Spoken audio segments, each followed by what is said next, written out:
Hola, hola, ¿qué tal? Yo soy Luciana Oplander, soy una de las docentes de genética de la conservación y conmigo van a ver un poco el uso de los marcadores moleculares. Después vamos a hacer juntos también el práctico de deriva génica y por último vamos a trabajar en un práctico sobre cómo sacar y calcular paternidades. Vamos entonces.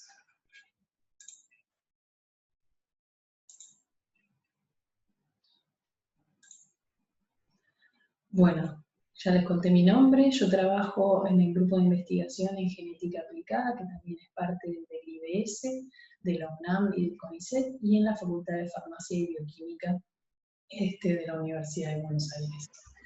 Entonces la idea un poco de esta charla era contarles el uso de los marcadores moleculares en la genética de la conservación.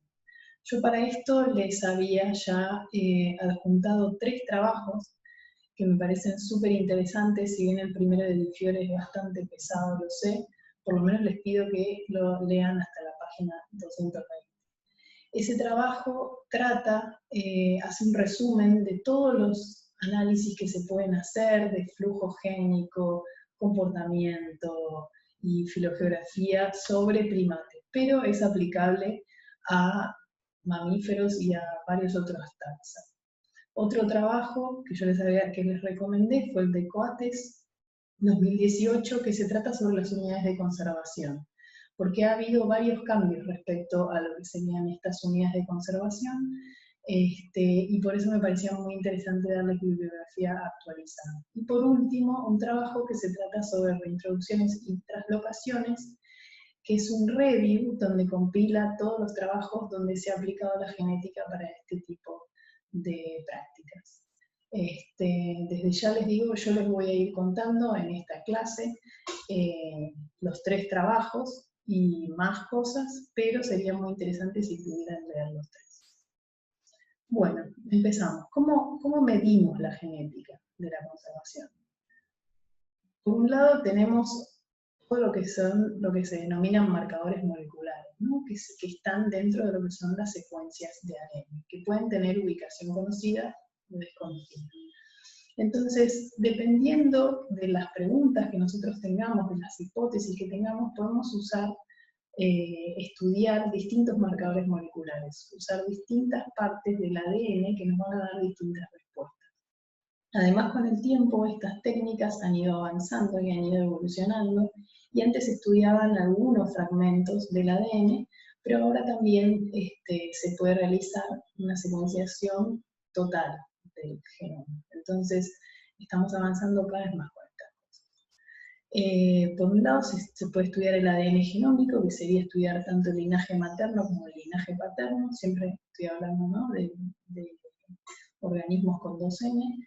Después, por otro lado, si nosotros tenemos preguntas del linaje materno, podemos estudiar ADN mitocondrial. Si tenemos preguntas del linaje paterno, podemos estudiar el cromosoma Y.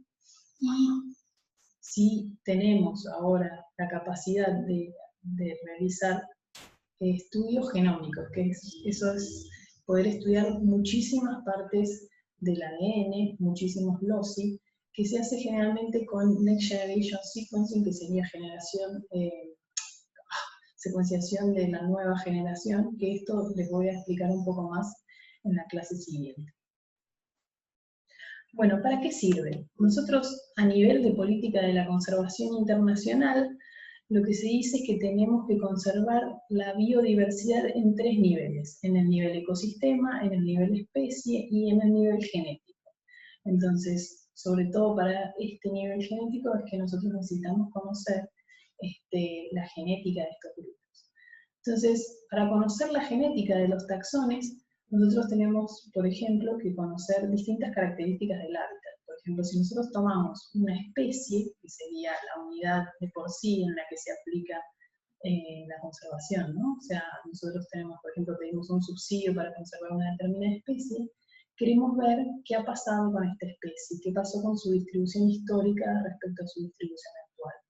Muchas de las cosas que suceden es que hay restricciones en la fragmentación, es decir, que los individuos ya no pueden migrar de un lado a otro como antes, porque ya su ambiente se ha fragmentado. Por ejemplo, lo que pasa cuando cambia el uso del suelo. Nosotros teníamos antes todo un bosque continuo y ahora tenemos fragmentos separados por áreas de pastizal, por ejemplo.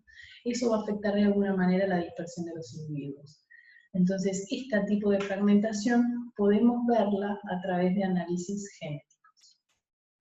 ¿Cuáles son las consecuencias de la fragmentación? ¿Y por qué estudiamos y nos interesan estas consecuencias? Bueno, básicamente porque la manera que tienen los individuos para mantener su variabilidad genética y evitar la endogamia, que es decir, cruzarse con sus parientes, es dispersar.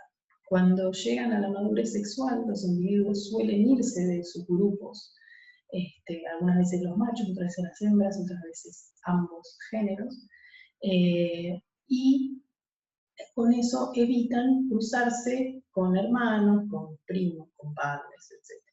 Esta fragmentación que yo les contaba antes, lo que puede hacer es limitar estas oportunidades. Si nos queda solamente un parche de bosque, siempre voy a seguir ejemplificando con los monos, no tienen a dónde ir. Entonces hacen que tengan conductas filopátricas. Filopátricas quiere decir quedarse en el lugar donde nacieron. Filo, amor a la patria. Entonces, estas conductas filopátricas lo que hacen es que aumenta la probabilidad de cruzarse con sus parientes, ¿no? Porque no tienen a dónde ir, no pueden llegar a conocer otros individuos. Esto causa lo que se conoce como depresión por endogamia, que significa, cuando vos tenés dos copias de lo mismo, generalmente si una está con alguna mutación deleteria, es decir, tiene algo que hace que no funcione, por ejemplo una proteína, y vos te cruzas con tus parientes, vas a tener alta probabilidad de que la otra copia sea exactamente igual, con lo cual, digamos, no tenés un backup de que una de las dos ande bien. Esto puede causar problemas en el fitness, o sea, en la tasa de natalidad, la tasa de mortalidad, etc., hace que los individuos sean menos aptos, sean menos capaces de adaptarse a su ambiente. Y estas poblaciones graduales van a sufrir entonces una disminución en la variabilidad genética, tanto por esto, por mezclar copias que son iguales, como por deriva génica. Por deriva génica ya lo vamos a ver en el práctico, pero básicamente hay un tema que por azar, cuando vos tenés varios alelos, es decir, variantes de un mismo gen, cuanto más pequeño sea el número del que partís, por ejemplo acá es un N25, es decir, nosotros tenemos un grupo de individuos, de 25 individuos que tienen dos colores de alelos, tienen dos variables de un gen, rojo y blanco en este caso, ¿no? Entonces, si nosotros tenemos 25 individuos, es muy probable que en un determinado número de generaciones, en este caso casi 30 generaciones, por azar, por cómo se van mezclando y cruzando los individuos, se fije uno de los alelos, es decir, todos los individuos queden con alelos rojos, y no aparezcan más los alelos blancos. Es decir, se pierde la variabilidad porque ahora todos los individuos son iguales, todos tienen alelos rojos. Esto lo vemos, estas son simulaciones en dos casos que el grupo de que se parte es pequeño, es 25. En cambio, cuando el grupo es más grande, como en este caso 250, vemos que por azar, por el número de cruces, etc., es mucho más difícil que llegue a perderse un alelo y la variabilidad se mantiene por muchas más generaciones. Esto igual les va a quedar mucho más claro con el práctico. Bueno, entonces, por ese lado tenemos las dos cosas con las que se pierde variabilidad, cruzarse con individuos emparentados y deriva génica. Y lo que nosotros queremos también con la genética de la conservación no es solo a nivel especie, que son los taxa que nosotros tomamos siempre. Hay categorías que son categorías discretas para las cuales se tiene que usar la conservación, pero también es muy importante reconocer categorías que son intraespecíficas, es decir, dentro de estas especies que nosotros ya conocemos, hay grupos que están separados, ya sea por aislamiento geográfico o por linajes que han evolucionado diferente. Entonces tenemos subunidades, o por fragmentación, como les mostraba antes, que pueden tener distinta variabilidad genética y es muy importante y muy interesante reconocer estos grupos dentro de las especies, o sea, intraespecies, que pueden ser subespecies y lo que se denomina ESU o MU, que son unidades evolutivamente significativas o unidades de manejo. Entonces, como nosotros veníamos hablando antes, lo que nos interesa siempre es tratar de conservar las unidades que tienen variaciones o linajes genéticos que son muy particulares. Entonces, para eso nosotros también queremos delimitar unidades intraespecíficas de conservación.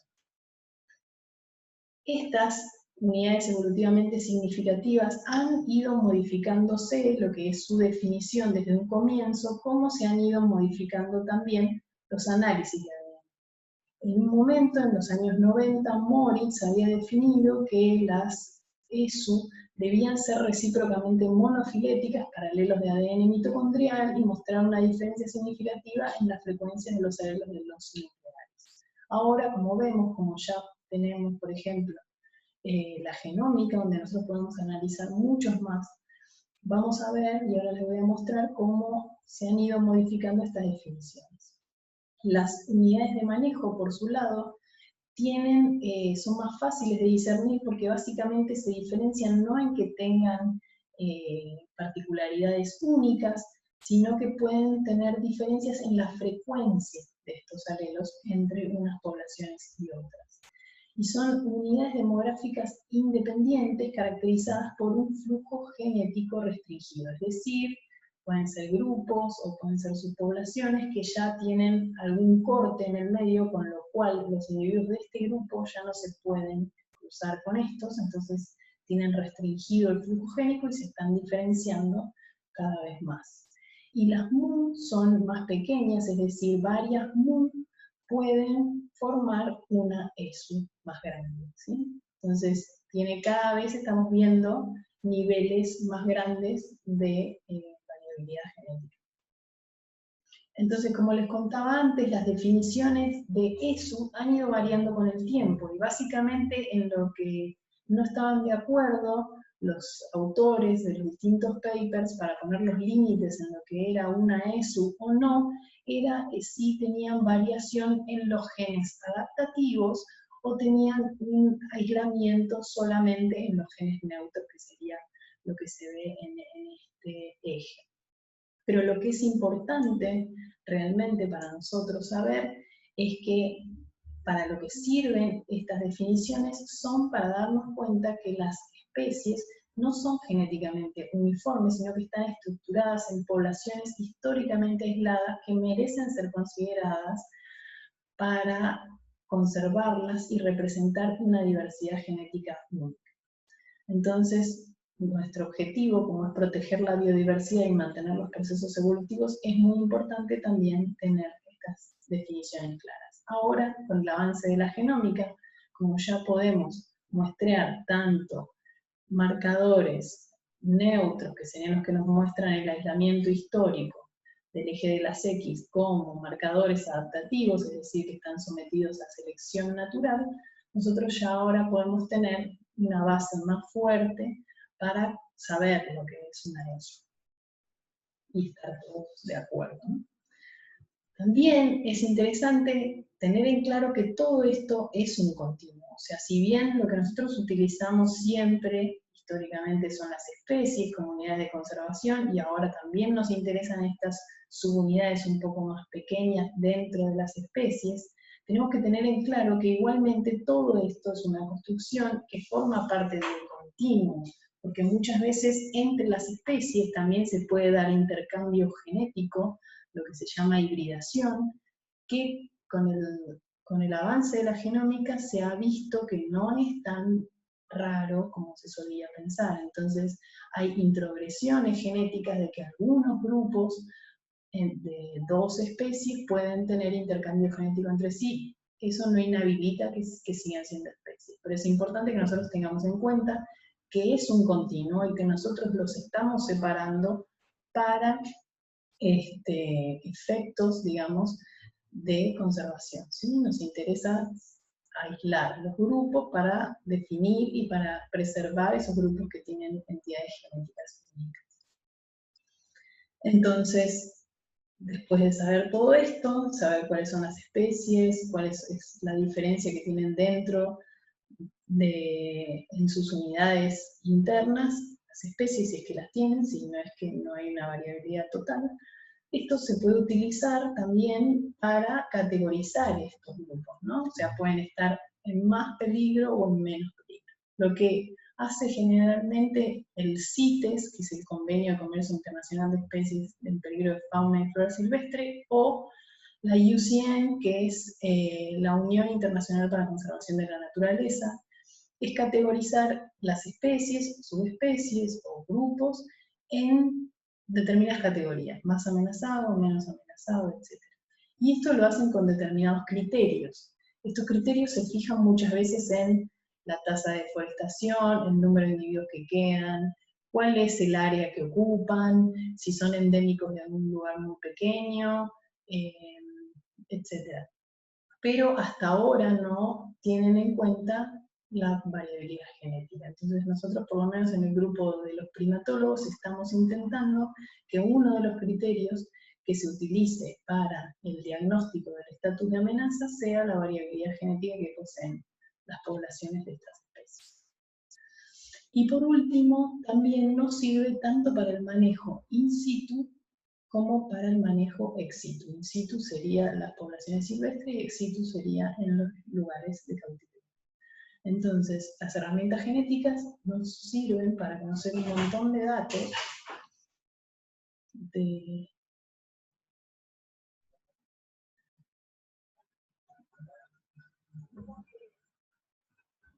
Esperen un segundo.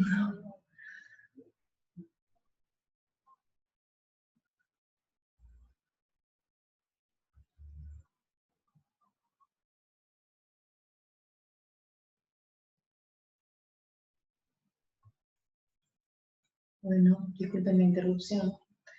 La virtualidad incluso en forma no sincrónica puede tener estas cosas. Lo que les decía antes, que sirve tanto para el manejo in situ, que sería conocer un montón de datos de las poblaciones, sobre las que ahora les voy a contar un poco, como ex situ, que es en cautiverio, tanto para tener estas poblaciones en cautiverio de un manejo genético que sea útil para que no sufran endogamia, como para ver si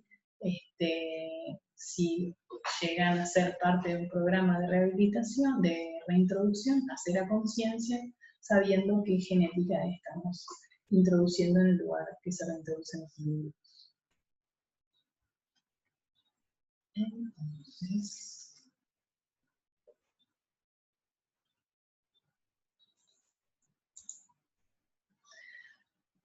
como les decía, las aplicaciones in situ serían para conocer un montón de cosas que pueden estar pasando dentro de las poblaciones silvestres. Por ejemplo, los patrones de dispersión, como les contaba antes, puede ser que dispersen las hembras, puede ser que dispersen los machos, pueden ser que dispersen ambos sexos. Podemos conocer también los patrones de apareamiento, es decir, podemos ver si hay uno de los machos que tiene más crías, que se aparea con más hembras y deja más descendencia. Podemos conocer los parentescos entre los individuos, con las herramientas genéticas, el éxito reproductivo, es decir, otra vez, si hay alguno de los individuos que deja más descendencia. Podemos ver si hay endogamia, si se cruzan entre parientes, si hay exogamia. Podemos ver interacciones parásito-hospedador, porque si nosotros tomamos muestras de fecas, también lo que podemos conseguir es ADN de todos los parásitos que tienen. Podemos ver dispersión de semillas, que esto les va a hablar más Mariano, si ya no les contó. Y también podemos sacar el número efectivo de la población, que el número efectivo es básicamente cuántos animales se reproducen. No es un censo, o sea, el N sería el número de animales en la población y el N efectivo sería el número de adultos que se están reproduciendo en ese momento. Entonces, para ponerlo un poco más en contexto, nosotros en general cuando estudiamos comportamiento y después utilizamos obviamente las herramientas genéticas para enriquecer estos estudios de comportamiento, estudiamos los sistemas sociales en primates, que constan de 3 niveles. Uno sería la organización social, es decir, el tamaño y composición del grupo, si son individuos solitarios, si viven en parejas, si viven en grupos. Por otro lado, vemos el sistema de apareamiento, que puede ser monogamia, poliandria, poliginia, y también este sistema de apareamiento se separa en dos a su vez. Tenemos el sistema de apareamiento social, que es decir, con quién viven los individuos. Por ejemplo, en el caso de algunas especies de aves, se ha visto que viven toda la vida con una pareja, un macho y una hembra, pero cuando se estudia la paternidad de los pichones, a veces se puede distinguir que estos pichones no son siempre del padre que actúa con cuidado parental. Entonces, el sistema de apareamiento genético puede tener algunas variaciones respecto al sistema de apareamiento social. Y para conocerlo en su totalidad requiere una combinación de ambos estudios, de seguimientos comportamentales y de estudios genéticos. Y por otro lado tenemos la estructura social, que serían las interacciones sociales que tienen los miembros entre sí, es decir, dentro de un grupo, quienes se pelean, quienes se llevan bien, quienes se acicalan, y entonces también es muy interesante conocer si esto tiene que ver o no con las relaciones de parentesco. Entonces, respecto a esto, puntualmente, que se llama teoría de Hamilton, o teoría de selección por parentesco, o fitness inclusivo, lo que nosotros esperamos, o las hipótesis que generalmente se utilizan, es que vamos a ayudar más a los que sean parientes, porque va a tener un beneficio en nuestro fitness, es decir, en la descendencia que vamos a tener nosotros, o si por ejemplo nuestros hermanos tienen primos, son parientes nuestros, entonces vamos a hacerles más favores a los que sean parientes nuestros que a los que no. Entonces lo que se considera es que los beneficios para el receptor por el grado de relación de parentesco genético, que esto lo tenemos con los marcadores moleculares, entre el receptor y el actor, no excedan el costo neto del acto que estoy por realizar. O sea, por ejemplo, no sé, en el caso de los primates, no es que me voy a poner delante de una víbora y morirme por el fitness inclusivo. O sea, tiene que ser un costo de alguna cosa que no sea muy terrible. Por ejemplo, no sé, compartir comida, defender territorios, cosas así. Y es muy importante entonces todas las hipótesis, imagínense que podemos poner a prueba si nosotros tenemos en cuenta o tenemos como hipótesis que uno va a actuar distinto con sus parientes que con sus no parientes. Entonces obviamente se va a esperar que todas las actividades que sean afiliativas, como les dije recién, por ejemplo en el caso de los monos el acicalamiento, que es sacarse los piojos, limpiarse, o por ejemplo en el caso de los chimpancés que ellos patrullan un área para que nadie los invade, etc., se supone que lo hacen con hermanos, con parientes.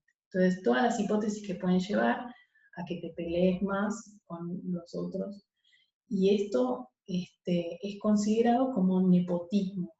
Se lo llama así porque hay un beneficio hacia los parientes, y esto se da mucho en los primates. Entonces nosotros, a partir de las herramientas genéticas, lo que podemos sacar son matrices de este tipo, donde vamos a tener, cuanto más oscuro, son más parientes. Entonces en base a esto, una vez que tenemos estos datos, podemos decir, bueno, este T1 es muy pariente de T17, vamos a ver si estos se pelean mucho, si no se pelean mucho, etc. No, ahí lo paré. ¿Algún ratito después pelear? Sí.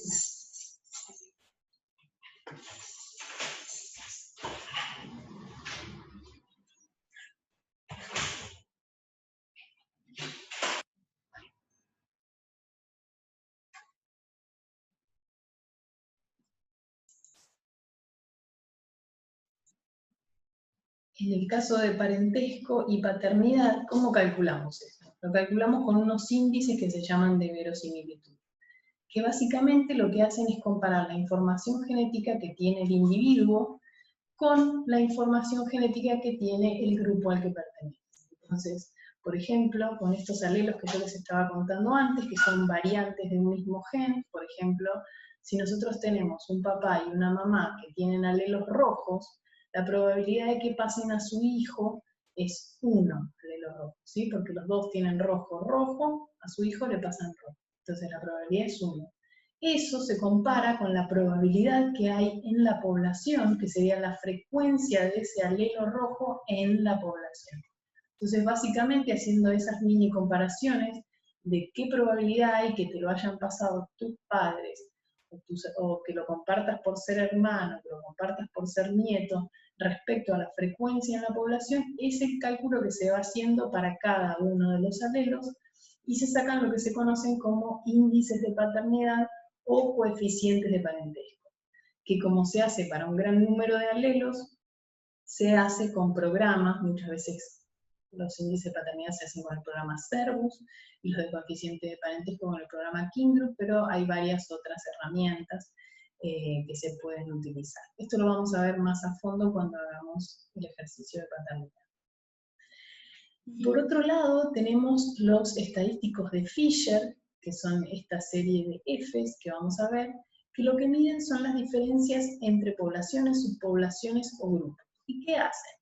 Básicamente lo que hacen es comparar todos los alelos que hay en una población, es decir, tanto los que vienen del padre como de la madre, en todo el grupo que estamos analizando. Puede ser, por ejemplo, una población, comparándolo con cada uno de los grupos, y ver si los grupos tienen los mismos alelos, es decir, los mismos colorcitos, la misma cantidad, o por lo menos en la misma frecuencia, o distinto a lo que sería el grupo grande. Entonces hacen esta comparación del grupo pequeño respecto al grupo grande y ven si hay diferencias o no, si se están diferenciando del grupo mayor o no. Esto nos puede dar respuestas sobre si hay algún tipo de barrera que haga que estos pequeños grupos, subpoblaciones, etcétera, se estén diferenciando del grupo mayor.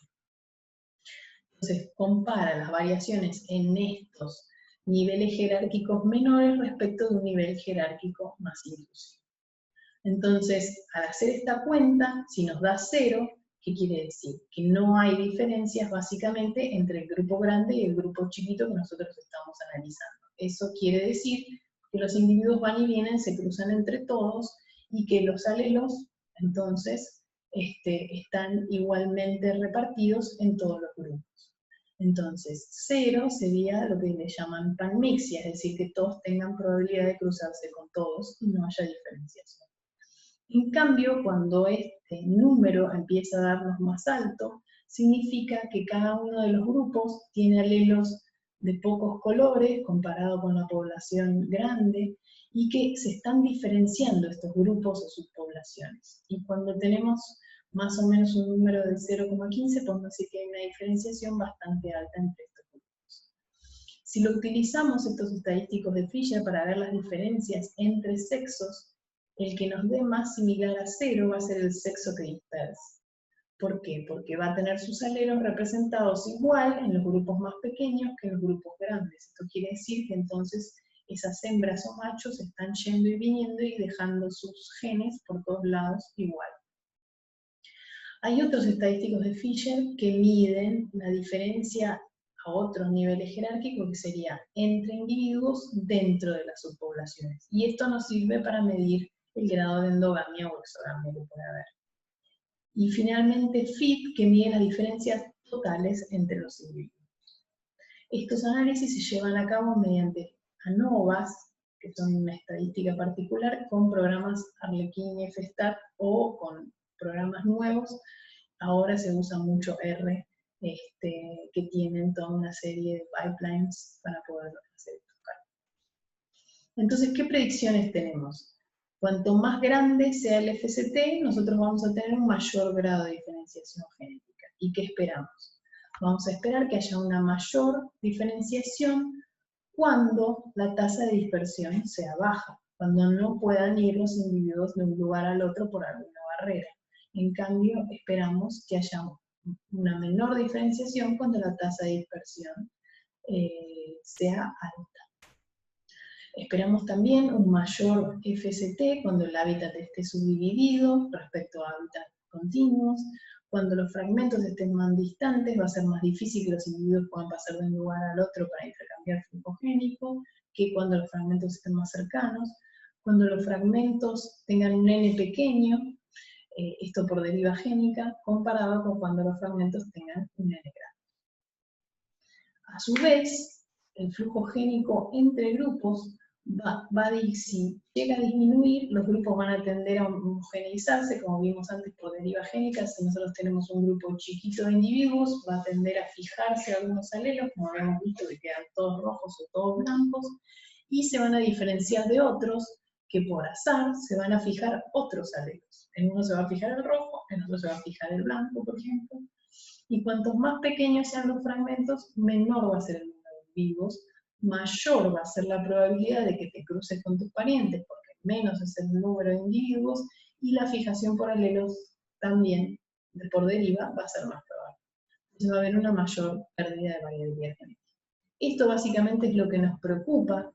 ¿Qué sucede cuando hablamos de fragmentación, cuando hablamos de pérdida de la variabilidad? Estas serían las predicciones que nosotros estamos esperando que sucedan en esos casos. Y esta tabla es un poco a modo de resumen de cómo vamos a ver, dependiendo de los marcadores que nosotros elijamos, si es por ejemplo mitocondrial, que sabemos que es del linaje materno, vamos a tener una respuesta cuando dispersen las hembras, cuando la dispersión de las hembras sea baja, que cuando sea alta, ¿no? En este caso, por ejemplo, si hay una dispersión de las hembras muy baja, es decir, que se quedan en el lugar, que son filopátricas, vamos a tener una estructuración geográfica, es decir, todas las hembras de un mismo lugar van a ser muy parecidas entre sí y muy diferentes a las de otros grupos. Y si la dispersión es alta, como en este caso de las X, no vamos a ver esa diferenciación entre grupos y todas van a tener los mismos alelos entre los grupos. Lo mismo para los machos, lo mismo para todos los demás. Entonces, este cuadro resume un poco lo que les vengo contando de cómo nosotros podemos ver, solo con análisis genéticos, lo que está pasando a nivel de dispersión en las poblaciones. Entonces, la moraleja que quiero que les quede de todo esto es que al estar familiarizados con todas estas herramientas, con toda la información que nosotros podemos sacar de la genética, y la utilidad de estos métodos, alentarlos a recolectar muestras, a recolectar si encuentran individuos, o sea, obviamente, ¿no? Con los permisos dentro de un proyecto, etcétera, etcétera, pero utilizar estas herramientas genéticas para sacarle cada vez más información a nuestras especies de estudio. Bueno, hasta ahora vimos un poco toda la parte teórica, de todo lo que se puede averiguar y todas las respuestas que podemos sacar con estos estudios. Ahora les voy a mostrar un poco cómo se hace, digamos, o sea, cómo sería el manos a la obra. Entonces esto tiene un determinado número de pasos. El primero sería la toma y preservación de muestras, la segunda sería la extracción de ADN, que sería cómo obtenemos a partir de ese pedazo de tejido o de esa caca, cómo sacamos ADN de ahí. Luego sería la elección de los marcadores, lo que les vengo hablando hasta ahora, si nos interesa ADN mitocondrial, hacer genómica o hacer microsatélites, la amplificación de estos marcadores y finalmente la interpretación de los resultados. Entonces, respecto a lo que sería la toma de muestras, tenemos dos posibilidades. Tenemos, por ejemplo, realizar capturas. Esto sería lo que son métodos invasivos, donde nosotros capturamos, puede ser mamíferos o puede ser, en el caso de estudiar insectos, etcétera, directamente se colecta el individuo y se lo guarda, por ejemplo, no sé, moscas o algo así, lo guardan directamente el individuo en alcohol. Pero en estos casos se toman muestras de sangre, de tejido o de pelos. Y pelos lo pongo ahí con un asterisco porque hay algunos métodos de capturas no invasivas de pelo, como puede ser poner una especie de cinta scotch en algún lado en los árboles para que capture pelos, pero eso tiene el problema de que después no podemos discernir bien de qué individuo proviene. En algunos casos específicos sí se ha podido trabajar con pelo, por ejemplo en el caso de los chimpancés, porque ellos hacen nidos, entonces dejan pelos en sus nidos, que son particulares, los usan durante una noche, entonces ahí en esos casos, por ejemplo, se pueden tomar pelos que nosotros sabemos de qué individuos son y son fáciles de trabajar. Pero en los monos arborícolas que trabajamos nosotros, casi siempre la captura de pelos involucra la toma de muestra con pelos involucra capturas y tenemos individuos ahí. Después, por otro lado, podemos trabajar con fecas o cacas. Yo ya me perdí, perdón si ofendo a alguno, pero voy a decir caca. Que tiene la ventaja de que no tenemos que capturar a los individuos, pero también tiene mucho menos ADN de lo que podría tener tejido o sangre, ¿no? Y además viene acompañado no solo del ADN del individuo, sino que viene con todo lo que comió, con las bacterias que puede llegar a tener. Entonces tenemos que rescatar esas pocas células que han sido arrastradas del tracto digestivo, y tratar de sacar ADN de ahí, que obviamente van a ser muchas menos células que las que vamos a obtener con métodos invasivos. O también podemos tener muestras que provengan de material cadavérico, de huesos, de uñas o de dientes. Se puede sacar ADN bastante bueno para poder hacer varios estudios. También otra cosa que podemos muestrear son, por ejemplo, cuando nos interesa, porque en el caso de los primates, por ejemplo, nosotros podemos hacer un seguimiento e identificar cada uno de los individuos. Entonces, cuando tomamos una muestra fecal, sabemos que es de este individuo porque lo capturamos en ese momento. Pero muchas veces se va al campo y se encuentran fecas que no sabemos de qué son, por ahí no sabemos la especie incluso. Entonces es como que ahí tenemos un muestreo que es mucho más general. Y en otros casos, por ejemplo, a la gente le interesa saber qué animal se comió a una determinada planta. Entonces ahí se toma ADN de un tallo roído, por ejemplo, por un animal, y podemos sacar la especie del animal que estuvo comiéndose esas plantas. Y en el último de los casos, que es lo que se denomina muestreo de ADN ambiental, se hacen, por ejemplo, toma de muestras de agua, y se pueden genotipar todos los indicios, o sea, todos los organismos que hay, todas las bacterias en ese caso, puede ser, que haya en ese río, en ese curso de agua. Entonces, se pueden hacer muestreos a muchos niveles. Una técnica que se utiliza mucho, sobre todo para felinos, es usar perros detectores. Los perros se entrenan para encontrar cacas como se entrena para encontrar drogas o encontrar armas. Entonces, se entrenan perros que encuentran las fecas y hasta se los puede entrenar para que encuentren determinadas especies. Se los entrena, por ejemplo, con fecas de cautiverio, de yaguareté, y el perro va a buscar específicamente. Entonces esa es una manera muy buena, porque primero que es muy difícil para nosotros los humanos encontrar fecas a simple vista, y segundo que también disciernen bastante bien entre especies.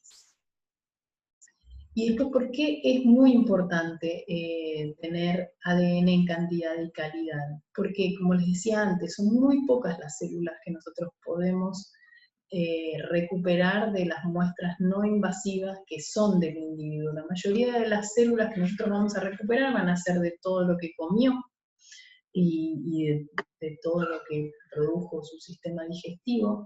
Entonces es muy importante que cuanto antes las podamos muestrear, o sea, cuanto más frescas sean las fecas es mejor, y después tener un sistema que ahora cada vez se ha ido mejorando. Antes se guardaban en alcohol, después se guardaban en sílica gel, ahora se guardan en RNA later, se llama, cada vez en buffers que son mejores para que no se degrade el ADN.